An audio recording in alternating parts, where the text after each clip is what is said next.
नमस्कार दोस्तों, स्वागत है आपका डेटा साइंस वाला के यूट्यूब चैनल में। अभी तक आपने देखा कि क्लासिफिकेशन एल्गोरिथम किसे कहते हैं। मैं एक बार रिपीट कर देता हूँ। क्लासिफिकेशन एल्गोरिथम का काम, जैसे नेम सजेस्ट करता है, क्लासिफाई करने का। यानी कि यदि कोई भी चीज़ हो, उसको हमें क्लासिफाई करना है किसी 2 या 3 क्लासेस में। जैसे कि मैं कुछ फीचर्स आपको दूँ और मैं आपसे पूछूं ये कैट होगा या डॉग होगा, ठीक है, तो उसको हम क्लासिफिकेशन एल्गोरिथम कहेंगे।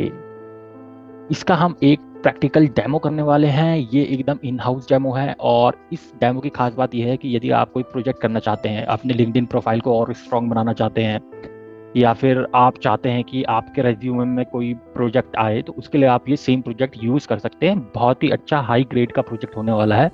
इसमें हम प्रिडिक्ट करेंगे एम्प्लॉय का एट्रिशन, ठीक है। और इसमें देखिए, एम्प्लॉय का एट्रिशन सेम होता है जैसे एम्प्लॉय का चर्न भी कहते हैं। चर्न प्रिडिक्शन सेम वही है जो हमने एक बार पहले की है, लेकिन अब जो हम अपना लेवल है धीरे धीरे करके बढ़ा रहे हैं।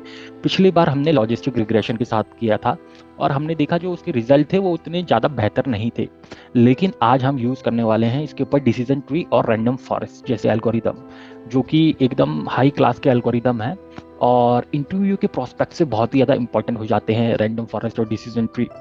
कोई भी आप इंटरव्यू दे दो, चाहे आपको कितना भी एक्सपीरियंस हो या फ्रेशर हो, आपको रैंडम फॉरेस्ट के ऊपर क्वेश्चन आना ही आना है। तो हम जैसे जैसे प्रैक्टिकल करेंगे, ये डेमो करेंगे, आपको मैं साथ साथ बताता रहूँगा कि क्या चीज़ें आपको याद करना ज़रूरी है और क्या चीज़ें आप याद ना भी करो तो भी चलेगा, ठीक है। तो आइए समझते हैं सबसे पहले कि हमारा प्रोजेक्ट क्या होने वाला है, ठीक है। तो जो एम्प्लॉय रिटेंशन होता है कि कंपनी के अंदर जो एम्प्लॉय रहता है, तो उसका बड़ा फ़ायदा होता है एक कंपनी को। लेकिन कई बार क्या होते हैं, जो एम्प्लॉइज़ होते हैं वो कंपनी को छोड़ के चले जाते हैं। इसके कारण कंपनी को काफ़ी ज़्यादा नुकसान होता है। आपने सुना होगा कि जो आपके आईटी में फ्रेंड्स वगैरह होते हैं वो कहते हैं कि यार हम तो 1 साल पूरा करते हैं, उसके बाद अपनी जॉब स्विच कर देते हैं। ज़्यादातर एम्प्लॉयज़ ऐसे ही करते हैं क्योंकि उनको हाई ग्रोथ मिलती है। क्योंकि यदि आप एक कंपनी में रहे और एक जब आपका प्रमोशन होता है या फिर अप्रेजल होता है, तो आपको जो रेज़ मिलता है वो लगभग आपको 30% के आसपास मिलता है। लेकिन वहीं अगर आप जॉब स्विच कर देते हो तो आपको 70 टू 100% तक का हाइक मिल जाता है। तो इस वजह से एक जो मैंने देखा है इंडिया के अंदर, तो इस वजह से यहाँ पे जो एम्प्लॉय आइट्रेशन होता है काफ़ी ज़्यादा रहता है। लेकिन क्या कंपनीज के लिए हम कुछ ऐसा एल्गोरिथम बना सकते हैं कि कंपनी प्रिडिक्ट कर पाए कि यार भाई ये एम्प्लॉय छोड़ने वाला है, ठीक है, और हम क्या क्या चीज़ें यूज़ कर सकते हैं उसके लिए। तो यही आज हम प्रिडिक्ट करने वाले हैं। तो बेसिकली एम्प्लॉय के क्या क्या रीज़न हो सकते हैं, रीज़न हमने यहाँ पे लिख रखे हैं कि सबसे पहले एम्प्लॉय बेटर अपॉर्चुनिटी की तरफ जा रहा है। एक नेगेटिव सा वर्क इन्वायरमेंट जब भी एम्प्लॉय को मिलता है तो वो चाहता है कि वो हम छोड़ दें। मैनेजमेंट जब बहुत ख़राब होता है, और सिकनेस ऑफ एम्प्लॉय, एम्प्लॉय परेशान हो गया भैया, ठीक है, एक्सेसिव वर्किंग हार, तो ये मेन प्रोमिनेंट रीज़न होते हैं जिस वजह से एक एम्प्लॉय छोड़ के जाता है। तो हमें रीज़न तो पता ही है कि ये सारे रीज़न होते हैं। लेकिन अब हम इन फैक्टर को अनकवर करते हैं, ठीक है। और अभी मैं इसका एक आपको डेमो भी दिखाऊंगा, लेकिन वो बाद में दिखाऊंगा यूजिंग स्ट्रीमलीट, जिसके हिसाब से हम एक वेब ऐप अपनी बनाएंगे और उसके थ्रू हम देख पाएंगे कि ये एम्प्लॉय छोड़ेगा या नहीं छोड़ेगा, ठीक है। तो हम अपने डेटा सेट के बारे में जानकारी ले लेते हैं। पहले डेटा सेट हम क्या क्या यूज़ करने वाले हैं। सेटिस्फेक्शन लेवल होगा, कितना सेटिस्फाइड है एम्प्लॉय। लास्ट इवोल्यूशन यानी कि एम्प्लॉय को लास्ट इवेल्युएट कब किया गया है। नंबर ऑफ प्रोजेक्ट, कितने नंबर ऑफ प्रोजेक्ट में काम किया है।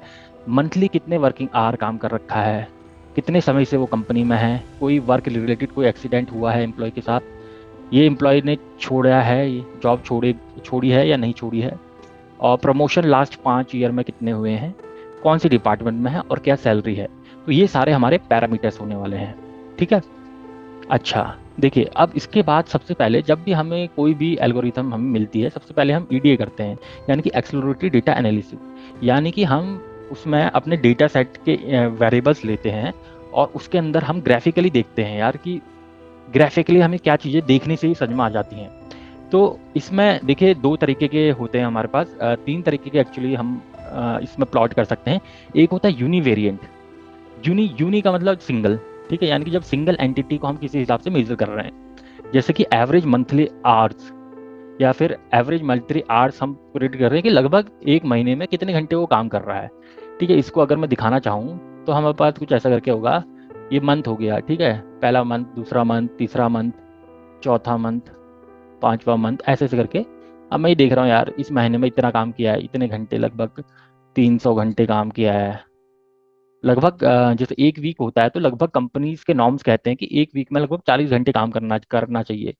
तो 40 × 5 लगभग कितना हो गया, तो हमारा 200 हो गया। लेकिन इस भाई ने 300, एक महीने 300 घंटे काम किया है। इसने एक महीने 200 घंटे, फिर एक महीने 180 घंटे। ठीक है, फिर एक महीने और बहुत वर्कलोड आ गया इनको, तो इसने 350 घंटे काम किया लगभग। तो ये यूनिवेरिएंट एनालिसिस हो गया। ठीक है, यानी कि आपका जो यहाँ पे क्या मंथली आवर्स हैं, आवर्स ऑफ वर्क। ठीक है, और ये हम एक ही एंटिटी यहाँ मेजर कर रहे हैं। ठीक है, ये हो गया यूनिवेरिएंट एनालिसिस। ठीक है, अब दूसरा हम एक एनालिसिस कर सकते हैं बाईवेरिएट। बाईवेरिएट यानी कि हम ये देखेंगे कि दो एंटिटीज किस हिसाब से एक दूसरे के साथ रिलेट कर रही हैं। ठीक है, यानी कि यदि मैं यहाँ प्लॉट करूँ सैलरी और यहाँ एट्रिशन रेट यानी कि ये सैलरी है। ठीक है, तो जो भी ये लगभग ऐसे ऐसे करके ग्राफ जाएगा। माफ कीजिएगा, थोड़ा सा मैंने गलत बना दिया, मैं इसको अंडू करता हूँ। ठीक है, यानी कि ये ऐसे ऐसे करके ग्राफ होगा। ठीक है, अब मैं इसको ऐसा क्यों कह रहा हूँ, क्योंकि मैं कह रहा हूँ कि जब सैलरी हमारे पास ज़्यादा है ना तो लोग कम छोड़ते हैं। जिसकी सैलरी जितनी कम होगी, जैसे इसकी सैलरी यहाँ पे क्या सैलरी बड़ी कम आ रही है, तो यहाँ पे एट्रिशन रेट ज़्यादा है, जिससे ज़्यादा एम्प्लॉय आपकी जॉब को लीव करने वाले हैं। ठीक है, तो ये हो गया बाईवेरिएंट एनालिसिस, यानी कि दो फैक्टर हम यूज़ कर रहे हैं। उसके अलावा मल्टी वेरिएंट भी होता है, यहाँ जहाँ दो से ज़्यादा फैक्टर हमारे हम कंपेयर कर रहे होते हैं, उनके बीच का रिलेशन बना रहे होते हैं। ठीक है, अच्छा, लेकिन इस बार ना हम ना ईडीए जो करेंगे, ये मैं पूरा लिख रखा है कि किस हिसाब से हम क्या क्या चीज़ें यूज़ करने वाले हैं। एक बार आप डीप में जाके पढ़ लीजिएगा, बाकी मैं यहाँ पे कुछ चीज़ें सिखा ही रहा हूँ आपको। ठीक है, मैं थोड़ी चीज़ें आप हटा देता हूँ, क्योंकि अगर मैंने आपको ज़्यादा चीज़ें बता दी तो आप लोग कंफ्यूज हो सकते हो। तो मैं ये सारी चीज़ें हटा देता हूँ यहाँ से।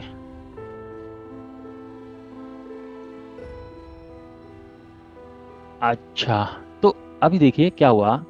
हम इस बार ना जब हम ईडीए करेंगे तो ईडीए में आपको पता है आप ग्राफ बनाते हैं डिफरेंट डिफरेंट वेरिएबल्स के साथ एक दूसरे का। लेकिन इस बार हमारे पास, क्योंकि देखिए क्या है ना, डेटा साइंटिस्ट क्या है, डेटा साइंटिस्ट है बड़ा आलसी आदमी। ये कहता कि मेरे को से काम कम करवाओ। ठीक है, मैं दिमाग लगा लूंगा भाई, बैठे बैठे दिमाग लगा लूंगा, काम मेरे से कम करवाओ। तो इन्होंने क्या किया, इन्होंने एक पेंडास प्रोफाइलिंग करके एक इन्होंने लाइब्रेरी बना दी। अब ये पेंडास प्रोफाइलिंग क्या करता है, सबसे पहले आपको ये इंपोर्ट करना होगा। तो पिप इंस्टॉल पेंडास प्रोफाइलिंग आपने इंस्टॉल कर दिया अपने सिस्टम में। मैंने ऑलरेडी इंस्टॉल कर रखा है, क्योंकि ये वरना बहुत ज़्यादा टाइम लगा लेता है। और उसके बाद मैंने बेसिकली ये सब लाइब्रेरीज इंपोर्ट करवाई हैं, जो कि हम हर बार करवाते ही हैं। तो आशा करता हूँ अभी तक आपको इन लाइब्रेरीज का सबको पता हो गया होगा क्या इसका यूज़ कैसा है। ठीक है, और उसके बाद एक झलक हम देख लेते हैं डेटा सेट की, उसके बाद मैं बात करूंगा पेंडास प्रोफाइलिंग की। ठीक है, तो एम्प्लॉयज डेटा CSV इस तरह का मेरे पास फोल्डर है, जिसके अंदर देखिए ये सारे इन्होंने चीज़ें बता रखी हैं कि सेटिस्फेक्शन लेवल कितना है। ठीक है, हाईएस्ट सेटिस्फेक्शन लेवल 1 आएगा, लास्ट इवोल्यूशन कब हुआ था। ठीक है, लास्ट इवोल्यूशन का स्कोर क्या है, इसका नंबर ऑफ कितने प्रोजेक्ट में काम किया, मंथली आवर्स क्या है, टाइम स्पेंड क्या है, वर्क एक्सीडेंट हुआ नहीं हुआ, क्विट यानी कि छोड़ा नहीं छोड़ा। ठीक है, प्रमोशन लास्ट ईयर में हुए नहीं हुए, कौन से डिपार्टमेंट का है, सैलरी क्या है। तो ये सारी चीज़ें हैं। ठीक है, हाँ, ये सारा हमें समझ में आ गई कि हमारे पास डेटा किस तरह का है। अब हम देखें पेंडास प्रोफाइलिंग के अंदर कमाल की क्या बात है, हमें बस 2 लाइन का एक कोड लिखना है। ठीक है, एक्चुअली में 3 लाइन का लिखना है। और उसके बाद ये जो सारी रिपोर्ट होती है ना कि यार इसके और इसके बीच में क्या रिलेशन होगा, इसके इसके बीच में क्या रिलेशन होगा, इसके इसके बीच में क्या रिलेशन होगा, सारे रिलेशन हमें एक ही छत के नीचे ये दे देगा, केवल पांडास प्रोफाइलिंग। ठीक है, तो पांडास प्रोफाइलिंग हमने इंपोर्ट किया, और पांडास प्रोफाइलिंग के अंदर हमने इंपोर्ट किया प्रोफाइल रिपोर्ट। ठीक है, अब हम प्रोफाइल रिपोर्ट के अंदर अपना डेटा फ्रेम डाल देते हैं। ठीक है, इसको हमने प्रोफाइल रिपोर्ट के अंदर डाल दिया, और मैं चाहता हूँ कि मुझे आउटपुट एज HTML मिल जाए। ठीक है, तो ये मैंने एक सेव कर दिया अपना आउटपुट HTML। ठीक है, तो अगर मैं यहाँ जाऊँगा, ठीक है, तो ये मेरे को आउटपुट और HTML मिल गया है यहाँ पे। लेकिन मैं आपको इसी के अंदर भी दिखा सकता हूँ। ठीक है, तो ये केवल हमारा इतना सा कोड हुआ। ठीक है, इतना सा कोड हुआ, इतनी चीज़ें हमें याद रखनी है। और अब अगर मुझे अपने जुपिटर या कोलैब आप जो भी यूज़ कर रहे हो उसके बीच में आपको देखना है कि यार क्या पेंडास प्रोफाइल ने क्या क्या किया है, तो उसके लिए आपको केवल क्या करना है, प्रोफाइल रिपोर्ट DF इसको उठाओ। ठीक है, dot to notebook dot I frame, यानी कि हमारे नोटबुक के अंदर ही इंटरेक्टिव फ्रेम बना दो। इंटरेक्टिव फ्रेम का मतलब जिससे हम इंटरेक्ट कर सकें। क्योंकि ये लोड होने में थोड़ा टाइम लेता है, तो इस वजह से मैंने पहले से लोड कर रखी है सारी डिपेंडेंसीज। ठीक है, अब देखिए, अब कमाल दिखेगा, आपका इतना समय बचने वाला है। देखिए ये आ गया, ये इसने पेंडास प्रोफाइलिंग रिपोर्ट जनरेट कर दी। ठीक है, तो इसने कहा कि नंबर ऑफ वेरिएबल्स कितने हैं, 10। नंबर ऑफ ऑब्जर्वेशन यानी कि रोज है लगभग 15,000। ठीक है, क्योंकि जीरो से शुरू होता है तो 15,000 है। मिसिंग, कोई मिसिंग सेल है, जीरो। यानी कि हमें मिसिंग की तो कोई दिक्कत ही नहीं है, हमें नल वैल्यूज को कुछ करना ही नहीं है। डुप्लीकेट रोज, ये कह रहा है यार इतने सारे डुप्लीकेट रोज हैं इसमें, यानी कि 15.6% हमारे डुप्लीकेट रोज हैं। अब हमें इनका शायद कुछ करना पड़ जाए। ये साइज बता दिया, और ये रिकॉर्ड साइज कितना मेमोरी इसने ले रखी है वो बता दी। न्यूमेरिकल वैल्यूज 5 है, कैटेगोरिकल वैल्यूज 5 है। ठीक है ना कमाल की बात, कि इतनी सारी चीजें यहाँ पे हमें मिल गई। अब इसके और नीचे जाते हैं, ये खत्म नहीं हुआ है। ठीक है, तो इसको मैं थोड़ा सा इधर कर देता हूँ। तो हम देखिए, अब देखिए सेटिस्फेक्शन लेवल। सेटिस्फेक्शन लेवल में 92 अलग अलग तरीके की सेटिस्फेक्शन लेवल है इनकी। ठीक है, और मीन 92 यानी कि लगभग 6% अलग अलग सेटिस्फेक्शन लेवल है। ठीक है, जिसमें मिनिमम वैल्यू इतनी है, मैक्सिमम इतनी है। यानी कि ये बिल्कुल भी सेटिस्फाइड आदमी नहीं है, 100% सेटिस्फाइड आदमी है जिसका भी है ये। ठीक है, अब इसने ये प्लॉट कर दिया है। ठीक है, तो सेटिस्फेक्शन लेवल ऐसे करके जा रहा है। ठीक है, आप देख सकते हैं ये सेटिस्फेक्शन लेवल का यूनिवेरिएंट ग्राफ है। ठीक है, सिर्फ सेटिस्फेक्शन लेवल को मेजर कर रहा है ये यहाँ। ठीक है, आप देखो लास्ट इवोल्यूशन, मतलब जब उसको इवेल्युएट किया गया था उसका लास्ट में क्या है, ये सारा इन्होंने दे रखा कि मीन में लगभग ऑन एन एवरेज इवेल्युएशन का इतना लेवल होगा। ये सारी चीज़ें इसने फिर यूनिवेरिएंट ग्राफ प्लॉट कर दिया है। नंबर ऑफ प्रोजेक्ट, ठीक है, 6 अलग अलग तरीके के प्रोजेक्ट इसने देखे हैं। ठीक है, और लगभग इसने कहा कि यार लगभग ऑन एन एवरेज लगभग 3.8 प्रोजेक्ट में एक बंदा काम कर रहा होगा। ठीक है, मिनिमम 2 प्रोजेक्ट मिल सकते हैं, मैक्सिमम 7 प्रोजेक्ट मिल सकता है। ठीक है, एवरेज मंथली आवर्स, कितने महीने में कितने घंटे। देखिए मैं कह रहा था ना लगभग 300 से ऊपर चले आते घंटे। तो ये कह रहा है यार ऑन एन एवरेज, या फिर मीन लूँ तो 200 घंटे काम करना पड़ता है, जो मैंने कैलकुलेशन बताई कि लगभग 40 घंटे एक हफ्ते के, और 5 से मल्टीप्लाई कर दो तो ये हो गया आपका 200 घंटे लगभग काम करता है कोई भी बंदा। ठीक है, ये यूनिवेरिएंट एनालिसिस। तो उसी तरह टाइम स्पेंड इन कंपनी, कितने लगभग साल ये स्पेंड कर रहे हैं लोग कंपनी में। ठीक है, ऑन एन एवरेज लगभग 3.5 साल स्पेंड कर रहा है एक आदमी एवरेज में, जिसमें मिनिमम 2 साल कर ही लेते हैं, मैक्सिमम 10 साल आदमी करता है स्पेंड कंपनी में। वर्क एक्सीडेंट हुए या नहीं हुए। ठीक है, तो 0 का मतलब नहीं हुए, 1 का मतलब हुए। ठीक है, वर्क के दौरान, काम करने के दौरान कोई एक्सीडेंट। ठीक है, अब क्विट, ये बड़ी ठीक है बात है। 0 का मतलब मेरे ख्याल से 0 का मतलब होगा क्विट किया है, और 1 का मतलब नहीं क्विट किया है। ये हम आगे देख लेंगे इसका क्या मतलब है, 0 का क्या मतलब है और 1 का क्या मतलब है। अब इसने अपने आप ही कैटेगोरिकल वेरिएबल को, देखिए कैटेगोरिकल वेरिएबल है ना ये, इसने अपने आप ही 0 और 1 में कन्वर्ट कर दिया इसे। ठीक है, इसके मोर डिटेल्स में जाऊँ। ठीक है, ठीक है, मोर डिटेल्स में जाऊँ तो ये पूरी डिटेल बता रहा है इसके बारे में। ठीक है, उसी तरह देखिए हर चीज़ का एक यूनिवेरिएंट ग्राफ इसने बना के मेरे को दे दिया है। अब और कमाल की चीज़ देखिए इसमें, और मैं आपको कमाल की चीज़ दिखाता हूँ। इसको थोड़ा साइड कर लेते हैं। अब देखिए ये कह रहा है कि किसी भी 2 चीज़ को, सेटिस्फेक्शन लेवल और टाइम स्पेंड इन कंपनी, इसको कंपेयर करते हैं। तो ये ऐसे करके कंपैरिजन आ रहा है, टाइम स्पेंड इन कंपनी और सेटिस्फेक्शन लेवल को। अच्छा, और अगर मैं लास्ट नंबर ऑफ प्रोजेक्ट और टाइम स्पेंड इन कंपनी को कंपेयर करूँ तो ये आ रहा है। देखिए बाई वेरिएंट एनालिसिस कर रहे हैं, एवरेज मंथली आर को कंपेयर करता हूँ और एवरेज मंथली आर और लास्ट इवोल्यूशन को। ठीक है, तो ये देखिए इस तरह का ग्राफ आ रहा है।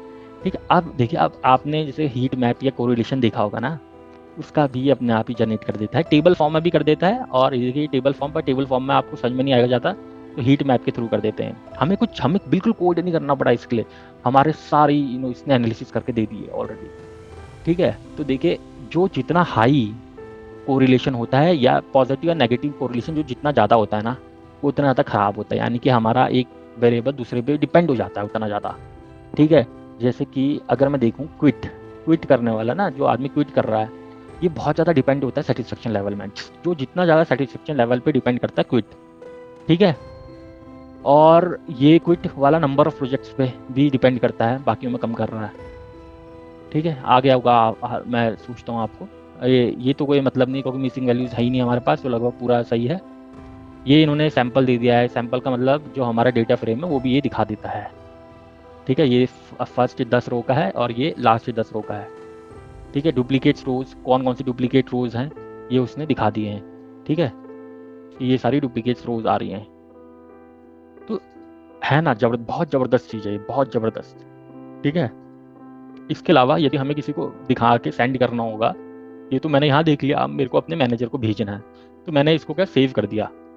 देखो मैंने प्रोफाइल रिपोर्ट को एज ए प्रॉफ लिखा टू फाइल, यानी कि मेरे को इसको टू फाइल में किसी फाइल में कन्वर्ट करना है, जिसमें आउटपुट फाइल को हम आउटपुट डॉट HTML में कन्वर्ट कर देते हैं।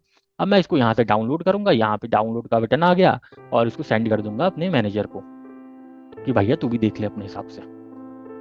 ठीक है, अब देखिएगा हमारे पास क्या क्या ऑब्जर्वेशन आते हैं इसमें। ठीक है, हमने अभी तक क्या क्या देखा,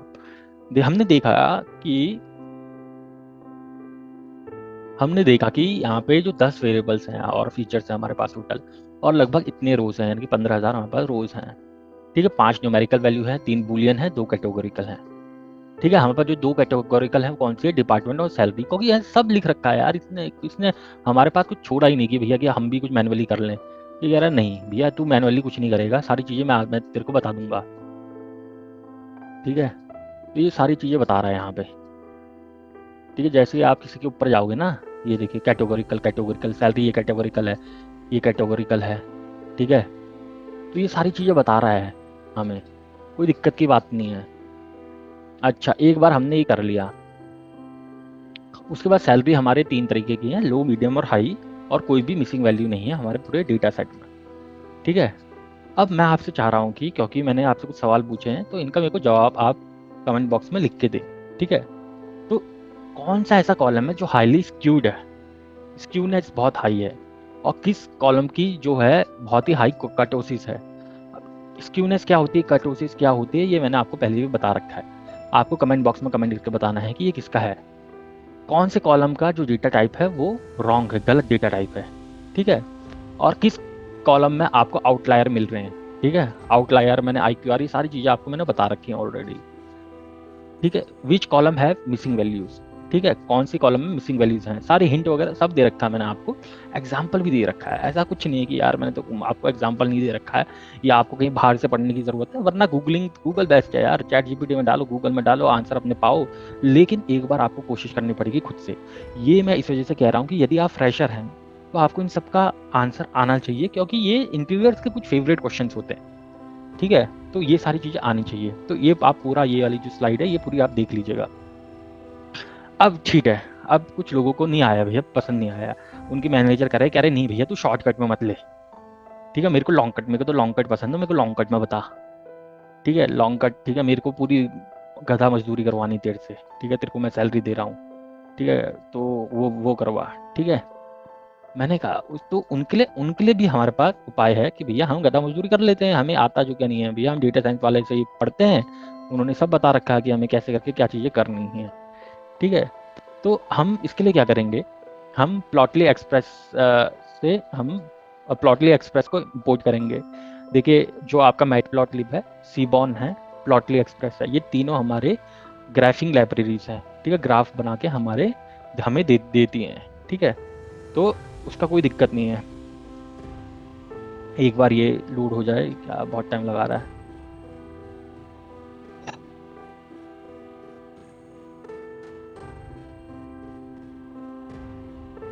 थोड़ा सा प्लॉटली एक्सप्रेस बड़ा होता है, लेकिन ये कुछ ज़्यादा ही टाइम लगा रहा है। हालांकि मैं कनेक्ट तो हूँ कोलैब से अभी, लेकिन कुछ समय वेट करते हैं और फिर देखते हैं। अभी ये लोड हो चुका है, तो उसके बाद हमने, जैसे हमारे मैनेजर ने कहा था कि भैया तुम करके दिखाओ, तो हमने क्या किया कि प्लॉटली एक्सप्रेस को PX की तरह इंपोर्ट किया, और जो भी हमें, देखो ये और आसान है, देखो PX के बाद हिस्टोग्राम लिखना है, केवल जो हमें डेटा देना है वो देना है। और एक्स एक्सिस में हमें क्या चाहिए, एक्स एक्सिस में हमें चाहिए एवरेज मंथली आवर्स, ये वाला कॉलम चाहिए। ठीक है, तो यूनिवेरिएंट, देखिए अब इसमें क्या होता है ना, बहुत ज़्यादा इंटरेक्टिव होता है, आप जहाँ पे ले जाऊंगा मैं कर्सर, वहाँ पे आप देख पाएंगे, इसकी वैल्यूज देख पाएंगे। तो इस वजह से काफ़ी ज़्यादा हाईली इसमें फीचर्स होते हैं, तो काफ़ी ज़्यादा अच्छा होता है, इंटरेक्टिव होता है काफ़ी ज़्यादा। ठीक है, अब अगर मैं आपके पास एक ऐसा करके ग्राफ आ रखा है, और मैं आपसे क्वेश्चन पूछूं कि यार एक बार बताओ कि ऑन एन एवरेज कितने लोग कर रहे होंगे। देखिए, ज़्यादातर लोग हमारे इस रेंज में आ रहे हैं। क्या है रेंज, ये रेंज। ठीक है, तो ये लगभग होगी आपकी 125 से 175 के बीच में रेंज। यहाँ पे क्या है, ज़्यादातर लोग मेरे इसमें आ रहे हैं रेंज में। और उसके बाद एक धड़ा ऐसा भी है जो इस रेंज में आ रहा है, इसमें भी क्या है कि काउंट हाई है। ठीक है, यानी कि 240 से लगभग 275 के बीच का। ठीक है, तो ये धड़ा है ना, ये खूब काम करवा रहे हैं इनसे। ये इसके भी काउंट काफ़ी हैं और इसके भी काउंट काफ़ी है, क्योंकि ऑन एन एवरेज ना एम्प्लॉय को 2 घंटे 200 घंटे, देखा हमारा एवरेज यहाँ आ रहा था, तो ऑन एन एवरेज क्या है, एम्प्लॉय उतना काम करता नहीं है यार। ठीक है, तो ये होते हैं कि यार भैया फटाफट 10 बजे अपना सिस्टम चालू किया, और जैसे ही 6:30 बजे सिस्टम बंद करके झोला उठाए और घर चल दिए, ये वाले लोग हैं। दूसरे ये जो है ना, ये है खतरनाक लोग। या तो इनका मैनेजर ऐसा है कि भैया बहुत एक्स्ट्रा काम करवा रहा है, या वर्कहॉलिक टाइप के होते हैं। तो आपको हर तरीके के बंदे मिलने वाले हैं जब भी आप काम करते हो या काम करोगे आगे चल के। तो ये हमें मेरे को तो ये चीज़ समझ में आई भैया कि इस तरह के हमारा, और नॉर्मली आपको इसी तरह के लोग पाए जाएंगे। ठीक है, अच्छा, अब मैनेजर ने कहा कि ठीक है यार, तूने ये बता दिया कि मेरे को क्या है। ठीक है, तो इसने बता दिया कि most of the work employees हमारे इसके बीच में, यानी कि यहाँ से यहाँ तक हमारे लगातार एम्प्लॉयज़ काम कर रहे हैं, और कुछ ही बंदे ऐसे हैं जो हमारे कम काम करते हैं। ठीक है, नल्ले बैठे रहते हैं, फालतू के बैठे रहते हैं। ठीक है, अच्छा ठीक है, फिर उन्होंने कहा कि चलो फिर मेरे को ना एक बार आप सेटिस्फेक्शन लेवल के हिसाब से बताओ कि यार कि कौन सा, कितने बंदे हैं जो बहुत ज़्यादा सेटिस्फाइड है। तो ये भगवान जाने किस कंपनी का ये डेटा है, लेकिन यहाँ देख सकते हैं ना, इस कंपनी के ज़्यादातर एम्प्लॉयज़ सेटिस्फाइड ही नहीं है कंपनी से। ठीक है, हो सकता है कि यार बायजूस टाइप की कंपनी में काम करते होंगे, वहाँ का मैंने सुना है बहुत ही खराब वर्क कल्चर होता है। और बाकी मैक्सिमम देखे ना, मैक्सिमम लोग क्या है कि यार आपको ना कम से कम 70% आपको सेटिस्फेक्शन होना चाहिए काम से, लगभग 70%, वरना काम करने में क्या मज़ा नहीं आता है। ठीक है, तो ये देखो इस कंपनी के आधे से ज़्यादा एम्प्लॉय के 70% एम्प्लॉयज़ इसके अनसेटिस्फाइड हैं। ठीक है, कोई मतलब नहीं है इस कंपनी में काम करने का। पता नहीं किस कंपनी का डेटा है ये। हाँ, तो इससे ये पता चल रहा है यार, देखो अब इतने अनसेटिस्फाइड है ना, तो यहाँ पे ना लोग छोड़ के बहुत ज़्यादा जाते हैं ऐसी कंपनीज में। ठीक है, आप कभी भी यार, अब मेरे को वैसे बायजूस का नाम नहीं लेना चाहिए था, लेकिन आप सभी को पता है बायजूस के देखना ना हमेशा वैकेंसीज होती ओपन रहती है उनकी। ठीक है, क्योंकि वहाँ यार बंदे ने काम किया वो छोड़ के चले जाता है, सेटिस्फेक्शन कुछ है नहीं, ज़्यादा से ज़्यादा टाइम काम करवा रहे हैं। ठीक है, गाली गलौज चल रही है वहाँ। ठीक है, तो ऐसे में मज़ा नहीं आता है। ठीक है, तो ये इस कंपनी, ये जो कंपनी का हमारे पास डेटा पड़ा है, ये भी ऐसी कंपनी लग रही है मेरे को तो। अच्छा, तो ये ऑब्जर्वेशन है कि 800 एम्प्लॉयज़ हैं जो बहुत सेटिस्फाइड नहीं है। ठीक है, अच्छा, अब आइट्रेशन परसेंटेज क्या है लोगों का, अब देखिए, अब आया देखिए, अब हमने बीबी बॉक्स प्लॉट यूज़ किया है। ठीक है, और इसके अंदर मैं क्या कह रहा हूँ कि यार मेरे को बताओ कि कितने कंपनीज, कितने लोग हैं जो कि छोड़ के जाने वाले हैं। ठीक है, तो ये LE⁻² में जा रहा है। ठीक है, यानी कि बहुत ज़्यादा ऐसे एम्प्लॉयज़ हैं जो छोड़ के जाने वाले हैं। लगभग 76% of employees did not leave the organisation, while 24% leave. यार आप समझ रहे हो कि आपके 100 में से 24% छोड़ के जा रहे हैं, ये कितना ज़्यादा आइट्रेशन लेवल हो गया। ठीक है, बहुत ज़्यादा आइट्रेशन लेवल है। आप समझ नहीं सकते कंपनी के इसके लिए कितना खर्चा करना पड़ता है, आपकी ट्रेनिंग वगैरह सारी चीज़ों में। ठीक है, आपके वो रिसोर्सेज देने हैं, आप आईटी में काम कर रहे हो, पता नहीं कौन सी कंपनी का डेटा है, पर अगर आप आईटी में काम कर रहे हो तो आपको आपको 1.5-2 लाख के तो लैपटॉप देते हैं अदर एसेट करके, और उतना सारा एक्सपेंसेस करने के बाद, आपको पूरी ट्रेनिंग करने के बाद आप लोग छोड़ के चले जाते हो, तो कंपनीज को बहुत ज़्यादा घाटा होता है। ठीक है, खैर हमें क्या करना, आगे हम बढ़ते हैं कि यार कौन सी डिपार्टमेंट में जो आइट्रेशन रेट है वो सबसे ज़्यादा है। अब यहाँ से इसकी गुत्थी सुलझेगी। ठीक है, अब हम काउंट प्लॉट कर रहे हैं और सी बॉन्ड का यूज़ कर रहे हैं, SNS.count प्लॉट या प्लॉटली एक्सप्रेस मैटप्लॉटली सब में कर सकते हो यार। मैं हर तरीके के इसमें यूज़ कर रहा हूँ ताकि आपको पता होना चाहिए कि मैटप्लॉटली कैसे यूज़ करते हैं, SNS सी बॉन्ड कैसे यूज़ करते हैं, प्लॉटली एक्सप्रेस कैसे यूज़ करते हैं। ठीक है, अब ये प्लॉटली एक्सप्रेस की जगह इंटरेक्टिव नहीं, देखो मैं कर्सर ले आ रहा हूँ, कुछ नहीं हो रहा है इसमें। ठीक है, अब इसमें हम क्या कर रहे हैं, हम डाल रहे हैं डिपार्टमेंट और उसकी फ्रीक्वेंसी, यानी कि हमने एक प्लॉट किया डिपार्टमेंट का। ठीक है, और उसकी फ्रीक्वेंसी मेज़र करने वाले हैं। इसका मैं थोड़ा सा छोटा कर देता हूँ उसका साइज़, ताकि आप लोगों को दिख जाए।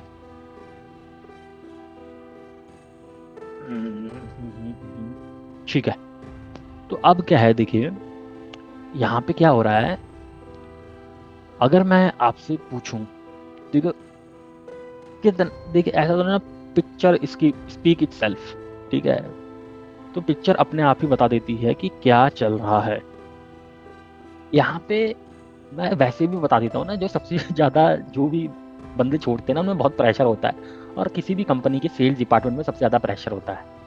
अब देखिएगा इस कंपनी में केवल इतने, यानी कि लगभग 1000 और 3,000, 4,000 सेल्स एम्प्लॉयज हैं इसके पास, और 4,000 में 3,000 छोड़ दे रहे हैं, देख रहे हो। ठीक है, अब उसके बाद देखिए अकाउंटिंग एचआर, ये थोड़ा सा कम प्रेशर, एचआर को तो खल क्या ही प्रेशर रहता है, लेकिन ये कम छोड़ते हैं। या टेक्निकल भी कम ही छोड़ता है इसमें, बट इस कंपनी के हालात खराब ही लग रहे हैं मेरे को, तो यहाँ पे ज़्यादा छोड़ रहे हैं। ठीक है, तो 0 का मतलब होता है क्विट कर दिया, 1 का मतलब होता है नहीं क्विट किया। ठीक है, माफ़ कीजिएगा, थोड़ा सा मेरे से गलती होगी। कहते हैं क्विट का मतलब, 0 का मतलब कंपनी में रहे, 1 का मतलब होता है क्विट क्विट कर दिया, माफ़ कीजिएगा। तो इसमें क्या है, 25% एम्प्लॉयज़ छोड़ दे रहे हैं आपके ना। और उसके बाद देखिएगा यहाँ पे भी टेक्निकल डिपार्टमेंट में भी बहुत ज़्यादा लोग छोड़ रहे हैं, हालांकि टेक्निकल में इतने नहीं छोड़ते हैं जो मेरा ऑब्जर्वेशन रहा है।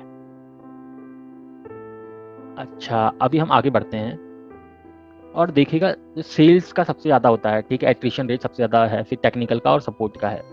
ठीक है, मैनेजमेंट का जो है ना, मैनेजमेंट में, क्योंकि जो मैनेजमेंट लेवल के वो लोग होते हैं उनका एट्रिशन रेट कम ही होता है। जो मैनेजर हो गया यार, बीवी बच्चों वाला आदमी, बच्चे उसके पढ़ रहे हैं जहाँ पे वो काम कर रहा है, तो ये लोग ना कम ही छोड़ते हैं, ये झेल लेते हैं प्रेशर, या ये प्रेशर डिस्ट्रीब्यूट कर देते हैं अपने सबॉर्डिनेट्स पे। अच्छा, अब इसके बाद उसने, आपके मैनेजर ने कहा नहीं यार देखो मज़ा नहीं आया, अभी क्या करते हैं ना, मेरे को ये तो यूनिवेरिएंट एनालिसिस किया तूने, मेरे को बाईवेरिएंट एनालिसिस करके बता।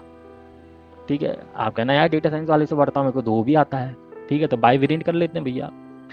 ठीक है, तो बाईवेरिएंट में देखिएगा हम एक bar plot bar plot use कर रहे हैं, इसमें सैलरी और फ्रीक्वेंसी का पहले कर रहे हैं। ठीक है, और इसमें हम सैलरी का और सैलरी की फ्रीक्वेंसी देख रहे हैं, और इसमें क्विट यानी कि आपने छोड़ा या नहीं छोड़ा। ठीक है, तो ये 1 का मतलब हो गया छोड़ दिया, 0 का मतलब हो गया नहीं छोड़ा। ठीक है, यानी कि जिनकी हाई सैलरी, ऑब्वियस सी बात है, जिसकी भाई जिसको सैलरी ज़्यादा मिल रही है वो क्यों छोड़ेगा, नहीं छोड़ेगा वो। जिसको सैलरी कम मिल रही है तो उस समय छोड़ने की तादाद देखिए लगभग 1/3 तादाद है। ठीक है, मीडियम वाले में थोड़ा सा कम हो जाता है, जिनकी मीडियम है तो घर बार चल रहा है, दाल चावल चल रहा है उनका, तो वो नहीं छोड़ रहे हैं। तो देखिए ग्राफ के थ्रू ही हम कितनी ज़्यादा चीज़ें जान लेते हैं। अच्छा, इसके बाद स्कैटर प्लॉट देख लेते हैं। ठीक है, स्कैटर प्लॉट में हम सेटिस्फेक्शन लेवल और टाइम स्पेंड इन कंपनी को कंपनी के साथ कर रहे हैं, और देखिए अब इसमें 3 हम कर रहे हैं, सेटिस्फेक्शन लेवल को कर रहे हैं, टाइम स्पेंड इन कंपनी को कर रहे हैं, और क्विट किया या नहीं क्विट किया ये देख रहे हैं। अब यहाँ पे देखते हैं, जो जितना ज़्यादा टाइम स्पेंड करता है ना कंपनी में, ठीक है, उसकी इतनी ज़्यादा चांस होती है कि वो छोड़ेगा नहीं। तो देखिए जिसने ज़्यादा टाइम स्पेंड किया है तो वो छोड़ नहीं रहा है। ठीक है, अब जिसने जो जितना कम टाइम स्पेंड करता है ना, वो उसकी ज़्यादा चांसेस होती है छोड़ने के, और ये बीच का पार्ट आ जाता है। देखिए पर प्लॉटली एक्सप्रेस में आपका पूरा इंटरेक्टिव होता है, आप हर एक पॉइंट के ऊपर आप मैं कर्सर ले आ रहा हूँ, वो बता रहा है यहाँ सेटिस्फेक्शन लेवल इतना है, टाइम स्पेंड इतना है, क्विट किया या नहीं किया तो वो इतना है। ठीक है, तो इसने नहीं किया तो 0 आ रहा है। ठीक है, अच्छा अब मैं बॉक्स प्लॉट कर देता हूँ ताकि मैं आउटलायर जान सकूँ कि आउटलायर है या नहीं है। ठीक है, मैंने सारे डिपार्टमेंट यहाँ पे प्लॉट कर दिए, सेम प्लॉटली एक्सप्रेस यूज़ कर रहा हूँ मैं। ठीक है, ठीक है, px.box यूज़ कर रहा हूँ, और इसमें देखिए एचआर के अंदर आउटलायर्स हैं। ठीक है, एचआर से ज़्यादा काम करवाने लग रहे हैं। ठीक है, तो यहाँ पे नंबर ऑफ प्रोजेक्ट एचआर के ज़्यादा है, और दूसरा मार्केटिंग में नंबर ऑफ प्रोजेक्ट ज़्यादा मिल रहे हैं। ठीक है, देखिए कितना बढ़िया हो जाता है बॉक्स प्लॉट अगर प्लॉटली एक्सप्रेस यूज़ करें तो।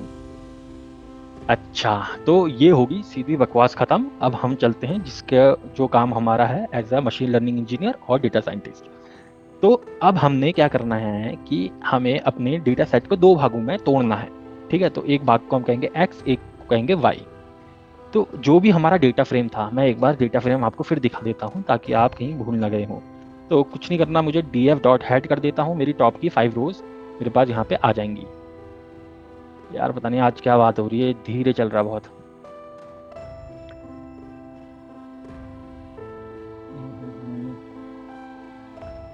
चल कोई नहीं, मैं आपको ऊपर से दिखा देता हूँ। ये देखिए, ये हमारी डेटा फ्रेम डॉट हेड है। ठीक है, अच्छा अब इसमें से क्या करना है मेरे को, ये जो डेटा फ्रेम डॉट हेड है इसके अंदर मैंने क्विट वाले को अलग किया है, और उसके अलावा बाकी सबको एक ले लिया है। यानी कि ये वाला, इस वाले को मैं वाई मान रहा हूँ डिपेंडेंट वेरिएबल, और इन सब को बाकी जो ये हैं और ये हैं, ये इंडिपेंडेंट वेरिएबल हो गए मेरे। ठीक है,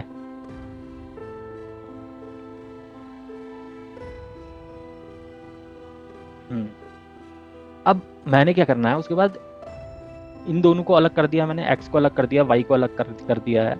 अब मेरे को एक्सकेलर्न के अंदर से मॉडल सिलेक्शन यूज करना है, एक्सकेलर्न डॉट मॉडल सिलेक्शन, उसके अंदर मैं ट्रेन टेस्ट स्प्लिट, ठीक है, ट्रेनिंग करूंगा, टेस्टिंग करूंगा और स्प्लिट भी करूंगा उस डेटा फ्रेम को, वो यूज करूंगा, जहां पे मैंने टेस्ट साइज रखा है 0.2%, या सॉरी 0.2, यानी कि 20% में टेस्टिंग के लिए यूज करने वाला हूँ अपना डेटा।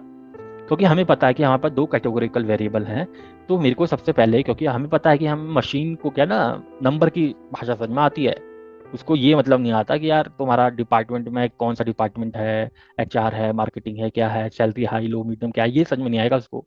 उसको आएगा 0 1 2 3 ऐसे करके नंबर समझ में।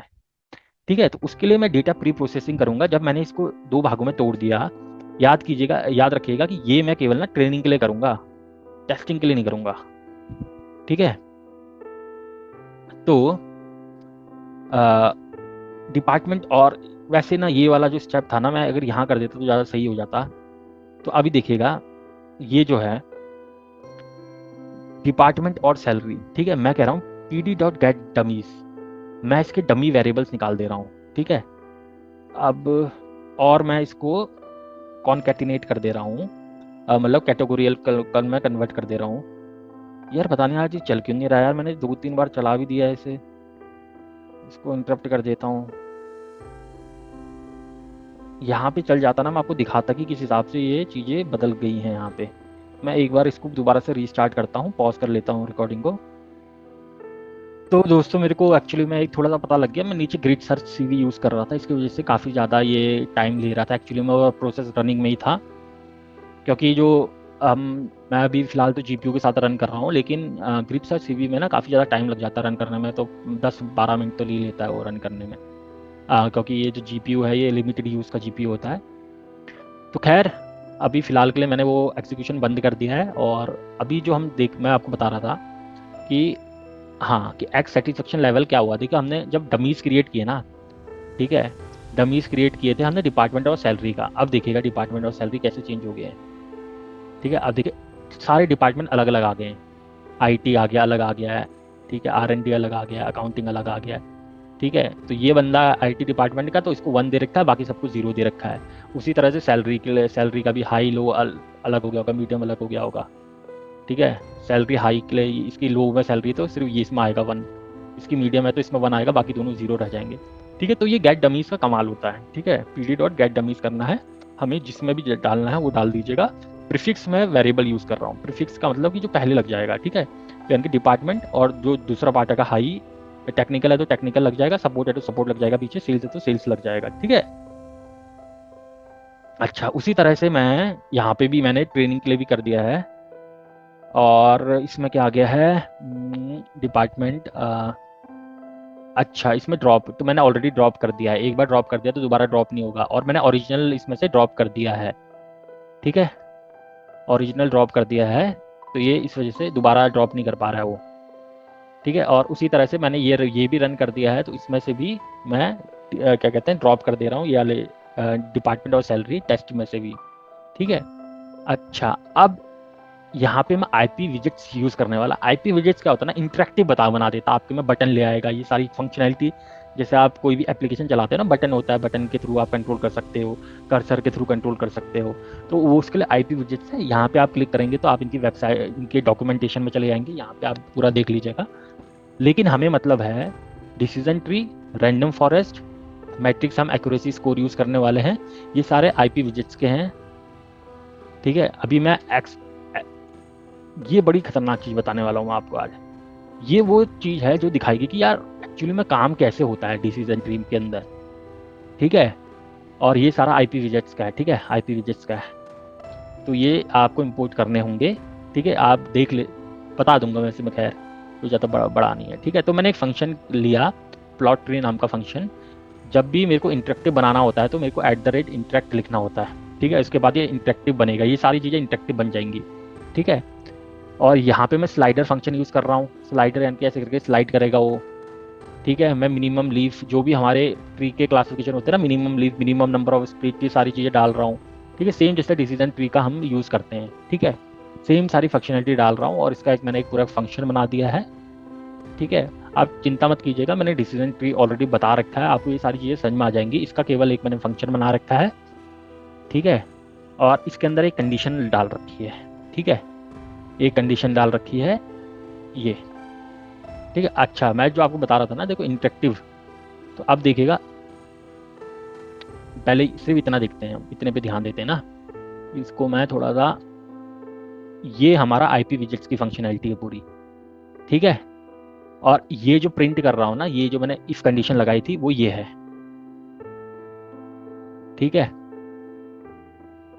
अब मैं इसको एक बार क्लियर कर लेता हूं।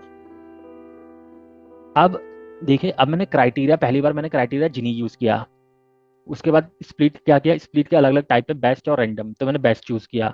डेप्थ में 2 में जा रहा हूँ, मिनिमम नंबर ऑफ स्प्लिट 2 में जा रहा हूँ, लीफ 2 में जा रहा हूँ, तो मेरा क्या आ रहा है, ट्रेनिंग एक्यूरेसी इतनी आ रही है, टेस्ट एक्यूरेसी इतनी आ रही है, ठीक है। अब देखिएगा कमाल, अगर मैं डेप्थ चेंज कर दूं, ठीक है, ये चेंज हो गया, देख रहे 99 की एक्यूरेसी जा रही है, ठीक है। अच्छा, अब मिनिमम स्पीड भी चेंज कर देता हूँ, बढ़ा देता हूँ मिनिमम नंबर ऑफ स्पीड, फिर देखते हैं 99 में लगभग 100% एक्यूरेसी आ गई है, ओवर फिटिंग की प्रॉब्लम हो जाएगी बाद में, ठीक है। अब मिनिमम नंबर ऑफ स्पीड के लिए ये इंटरनली क्या रन कर रहा है, ये रन हो रहा है इंटरनली, ठीक है। अच्छा, यहाँ minimum number of leave change कर दूँ, ठीक है, फिर चेंज हो गया ये, ठीक है। अब मैंने जो एक कंडीशन लगाई थी, ये देखिएगा मिनिमम, ये सारा, ये अब जो ये दिख रहा है ना आपको बवाल, ये क्या बवाल है, ये एक्चुअली में डिसीजन ट्री काम कैसे कर रहा है वो है ये, क्योंकि मैंने इसकी डेप्थ बढ़ा दी 19 तक, यानी कि एक ट्री के नीचे दूसरा ट्री, दूसरे के नीचे तीसरा, ऐसे करके 19 ट्री बना दिए मैंने, ठीक है। तो वो दिखा नहीं पा रहा है यहाँ पे, ये मैंने दिखाया था ग्राफ की, मेरे को ट्री दिखाओ, ठीक है। तो इसके लिए मेरे को डेप्थ कम करनी पड़ेगी, ये भी कम करना पड़ेगा, ये भी कम करना पड़ेगा, ठीक है। तो अब दिखेगा मेरे को ट्री, मतलब दिख तो पहले भी रहा था, लेकिन अब ज़्यादा समझ में आएगा। ये देखिएगा आ गया, ट्री बन के आ गया हमारे पास, ठीक है। तो ये देखिए 3 फंक्शनैलिटी यूज़ की मैंने, इसके अंदर मैंने पूरा लिखा कि भैया क्या चीज़ें हैं, एक्यूरेसी कैसे निकलेगी, क्या क्या क्राइटेरिया यूज़ कर रहा हूँ मैं, वो सारी चीज़ें यहाँ मैंने डिफाइन कर दी है, क्या क्या चीज़ें प्रिंट करनी है मेरे को, वो प्रिंट यहाँ करवा दिया है, ठीक है। मैंने कंडीशन लगाई कि अगर इफ़ हमारी एक्यूरेसी ज़्यादा हो जाती है इसकी, कौन सी वाली एक्यूरेसी, ट्रेनिंग की, ठीक है। अगर ट्रेनिंग की एक्यूरेसी ज़्यादा है तो तू भाई ग्राफ मेरे को ला के दे, ठीक है। अच्छा, अब देखिएगा थोड़ा सा और डेप्थ कम कर देता हूँ, ये सारे पैरामीटर ना कम कर देता हूँ मैं, ताकि आपको अच्छी तरह दिख जाए।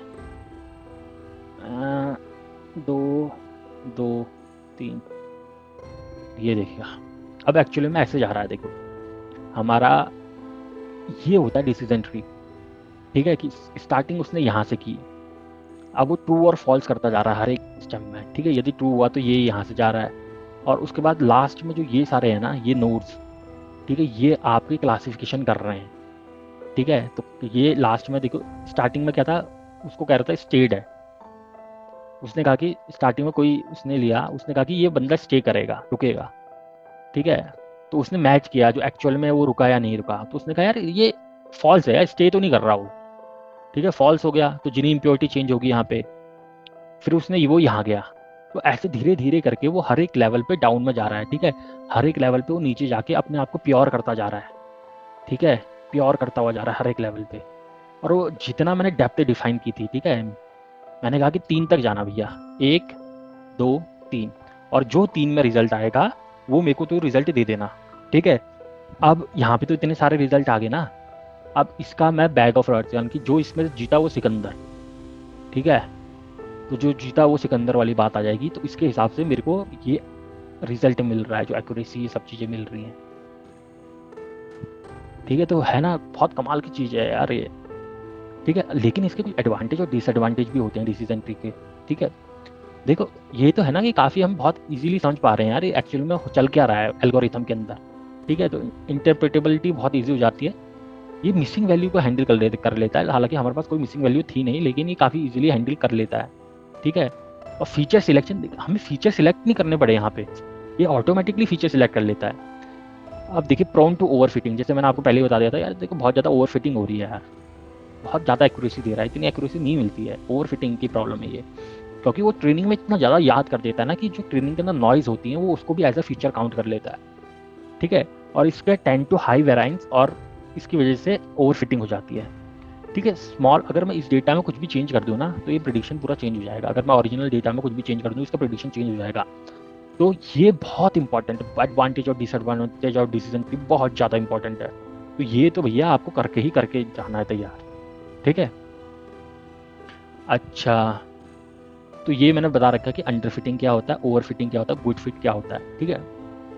मैं फिर से बता देता हूँ एक बार आपको, ठीक है। अंडर फिटिंग का मतलब है कि मॉडल ना आपका कुछ याद ही नहीं कर पा रहा है, ठीक है। यानी कि जब जब भी ट्रेनिंग में ना एक्यूरेसी कम आती है और टेस्टिंग में एक्यूरेसी ज़्यादा आती है, सॉरी ट्रेनिंग में भी कम आ रही है, टेस्टिंग में भी कम आ रही है एक्यूरेसी, तो यार ये खराब है यार, ये लड़का खराब है, इसको कुछ याद नहीं रह रहा, ठीक है। ये यानी कि ये वो बच्चा है, इसको ये वो बच्चा है जो स्कूल में ना जब उसको पढ़ा रहे थे तब भी अच्छा नहीं पढ़ रहा था, जब उसका टेस्ट लिया तब भी अच्छा नहीं कर रहा, तो ये तो एकदम ही खराब हो गया।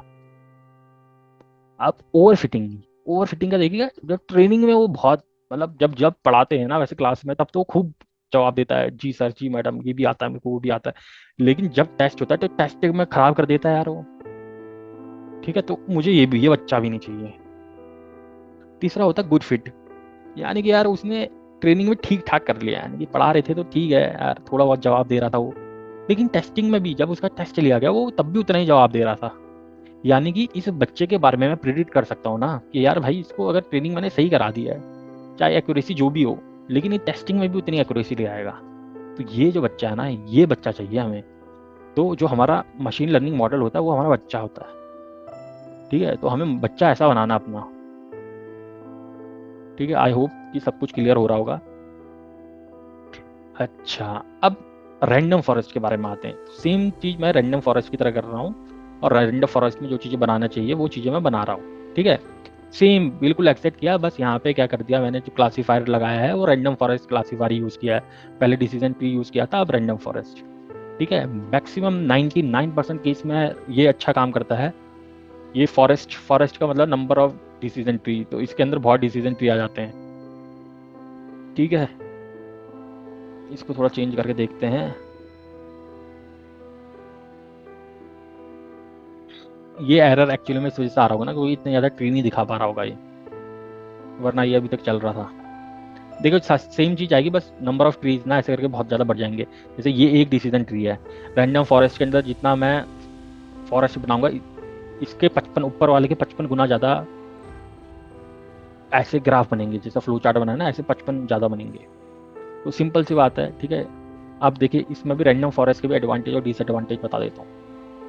सबसे पहली बात, ये भी ओवर फिटिंग का कोई दिक्कत नहीं, इसमें ओवर फिटिंग की जो प्रॉब्लम थी डिसीजन ट्री के पास वो ये ख़त्म कर देता है अपने आप ही, क्योंकि ना इसमें बहुत ही रैंडम चीज़ें हम जनरेट कर रहे हैं। इनकी मैंने एक सेपरेट वीडियो बना रखी है डिसीजन ट्री और रैंडम फॉरेस्ट की, वो ज़रूर देखिएगा ताकि आपको ये चीज़ें समझ में आ जाए, ठीक है। ह्यूज डेटा सेट के लिए भी बहुत अच्छा चलता है ये, और बहुत ही अच्छा, सबसे अच्छा एल्गोरिदम माना जाता है क्लासिफिकेशन एल्गोरिदम के लिए, ठीक है। डिसएडवांटेज क्या है यार, यार इतने ज़्यादा फॉरेस्ट बन गए इसमें, इतने ज़्यादा डिसीजन ट्री हैं, तो इसकी वजह से स्लो चलता है ये, ठीक है। कैटेगोरिकल वेरिएबल को ये नहीं संभाल पाता, ठीक है। कैटेगोरिकल वेरिएबल को संभाल नहीं पाता, तो जैसे हमने P D dot gate dummies किया था, डमी वेरिएबल बना दिए थे उनके, सैलरी के बना दिए थे आपके, और बाकी जो क्या थे, क्या कहते हैं उसे, डिपार्टमेंट के बना दिए थे, तो वो चीज़ें करना ज़रूरी होता है इसके लिए, ठीक है। लेकिन ये बेहतर होता है, हालांकि इसमें ज़्यादा ओवर फिटिंग होती नहीं है, पर ओवर फिटिंग का रिस्क एक बना रहता है, मतलब कम होती है ओवर फिटिंग लेकिन एक रिस्क बना रहता है, ठीक है। डिसीजन ट्री से बेहतर है लेकिन। अच्छा, उसके बाद ये जो प्रॉब्लम थी ना, ये इसकी वजह से जब मेरा चल नहीं रहा था, जो मैं मॉडल मॉडल लोड कर रहा था, क्योंकि ये रन हो रहा था। अब ये रन होते होते ना ये 8-10 मिनट लेगा आराम से। अब इसमें कर क्या रहे हैं ये मैं बता देता हूँ एक बार आपको। इसमें मैंने ग्रिड सर्च सीवी लिया है, और उसके अंदर पैराम ग्रिड्स करके एक बना रखा है, और इसके अंदर मैं RFC यानी कि रैंडम फॉरेस्ट क्लासीफाई यूज़ कर रहा हूँ, और 5 बार यानी कि ऐसा एक रैंडम फॉरेस्ट में 5 बार बना रहा हूँ, और 5 में से जो मेरे को सबसे बेस्ट देगा ना फीचर, मैं उसको यूज़ करूँगा। तो ये केवल रन करने हैं आपको, ठीक है। तो ये जब सारे रन हो जाएंगे तब ये आपको रिजल्ट देगा, ठीक है। क्योंकि इसमें बहुत ज़्यादा समय लग जाएगा रन होने के लिए, तो मैं इतना समय आपका लेना नहीं चाहता, हालांकि ये वीडियो बहुत लंबी हो चुकी है ऑलरेडी, लेकिन मैं आपको ये जो नोटबुक है ये पूरी मैं आपको दूंगा। गिटहब के लिंक में जाइए, नोटबुक डाउनलोड कीजिएगा, ठीक है। आपको डेटा सेट भी दे दिया जाएगा, वहाँ से आप पूरी तरीके से पढ़िए। जो क्वेश्चन के आंसर मैंने आपसे पूछे थे वो कमेंट बॉक्स में लिखिएगा, और उसके अलावा जो जो इंपॉर्टेंट मैंने बता रखे हैं, एडवांटेज डिसएडवांटेज और रैंडम फॉरेस्ट डिसीजन ट्री, ये पक्का आपको पता होने चाहिए, ये इंटरव्यूअर पूछेगा ही पूछेगा। ठीक है, इस वीडियो को यहीं पे समाप्त करते हैं। बाकी आप अपने सिस्टम में रन कर लीजिएगा, ये काफ़ी ज़्यादा टाइम लेने वाला है, तो इसकी वजह से मैं अभी इसको यहीं बंद कर रहा हूँ। यदि आपका कोई friends family member data science सीखना चाहता है और आप ये नहीं चाहते कि आप फालतू का पैसा दें और किसी बूट कैंप को ज्वाइन करें, क्योंकि बूट कैंप वाले भी बेवकूफ़ी बनाते हैं, तो आप मेरा कोर्स उनको दिखाइए। ठीक है, तो यहाँ पे आपको बहुत ही ज़्यादा मीनिंगफुल जानकारी मिलेंगी। कई बार क्या होता है यार, क्योंकि मैं भी वर्क करता हूँ, तो कई बार क्या होता है मेरे को इतना ज़्यादा टाइम नहीं मिलता वीडियोस बनाने का, लेकिन मैं कोशिश करता हूँ कि वीक में 1 या 2 वीडियो आपके लिए ले आऊँ। ठीक है, तो ये पूरी तरीके से एक पूरा कंप्लीट कोर्स है, जितना मेरे को आता है वो मैं सब कुछ आपको बता रहा हूँ। तो इस वजह से ये जो वीडियो है ना, इसको सब तक पहुँचाइएगा, और जो भी आपको प्रॉब्लम आती है वो आप मेरे को कमेंट बॉक्स में लिख के बताइएगा, मैं 100% आपको रिप्लाई करूँगा। डेटा साइंस वाले को अपना कीमती समय देने के लिए बहुत बहुत धन्यवाद।